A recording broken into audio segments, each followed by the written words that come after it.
বহিনঙ্গর কমিটির সদস্যদের আক্রমণে লন্ডভন্ড Chittagong agents stevedores and contracts employees union. 12 September 2024 ইংরেজি 3:40 3 নং জেডিগেট ফকিরহাট হামিম বেকারির উপরে তৃতীয় তলায় অবস্থিত এজেন্টস স্টিভিডোর্স কন্ট্রাক্টস ইউনিয়নে ঘটে যায় এক নির্মম হামলা। পরের দিন সংবাদ কর্মীরা ঘটনাস্থল পরিদর্শন করতে গেলে agents stevedores and contracts employees union সভাপতি মোহাম্মদ ফেরদৌস আলম চৌধুরী বলেন, বিসমিল্লাহির রহমানির রহিম। সম্মানিত সাংবাদিক বন্ধুগণ, আপনাদেরকে আমি এবং আমার সংগঠনের পক্ষ থেকে সালাম, রক্তিম ও শুভেচ্ছা জানাচ্ছি। সম্মানিত ভাইরা, আপনারা আসছেন, অনেক ধন্যবাদ জ্ঞাপন করছি। আসলে মূল বিষয়টা হলো আমাদের এই সংগঠনটা Chittagong port agent stevedores and contractors employees union. এখানে কোনো দলের কোনো সম্পৃক্ততা নাই। এখানে কোনো আওয়ামী লীগ, বিএনপি, জামায়াত, জাতীয় পার্টি কারো কোনো নাম নাই। 1962 সাল থেকে এই সংগঠন একটা রীতিমতো নিয়মিতভাবে চলে আসছে। আমাদের এই সংগঠনে প্রায় বন্দরের অত্যন্ত গুরুত্বপূর্ণ কাজগুলো করে থাকেন।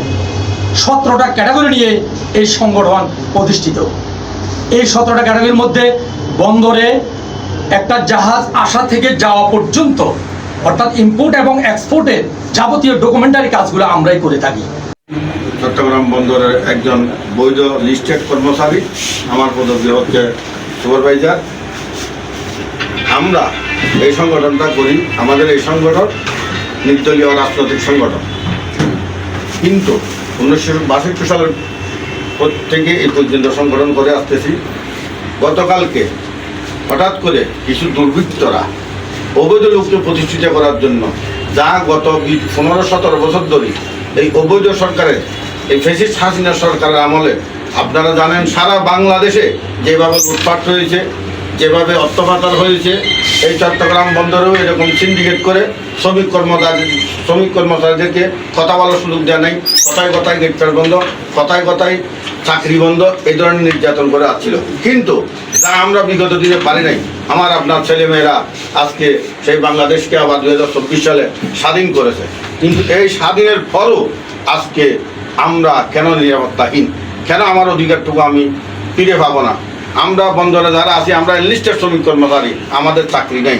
ওই যারা এক সংগঠন নাম দিয়ে মানুষের কাছ থেকে লক্ষ কোটি কোটি টাকা ইনকাম করেছে, অবৈধ লোককে অবৈধ খাত দিয়ে চাকরি করাচ্ছে, এখন ওই অবৈধরা সবাই সংগঠিত হয়ে কিছু বিএনপির নাম দিয়ে, নাম ভাঙিয়ে এদের ছত্র ছায়ায় কীভাবে করছে জানি না, অতর্কিতভাবে এখানে হামলা করেছে।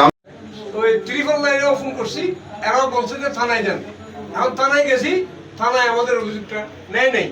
আমরা একটা ডায়েরি করতে চাইছিলাম, ডায়েরি নেই, এরা বলে অভিযোগ করো। আমি বলছি অভিযোগ তো আগে করা আছে, কোনো প্রতিকার তো হয় নাই।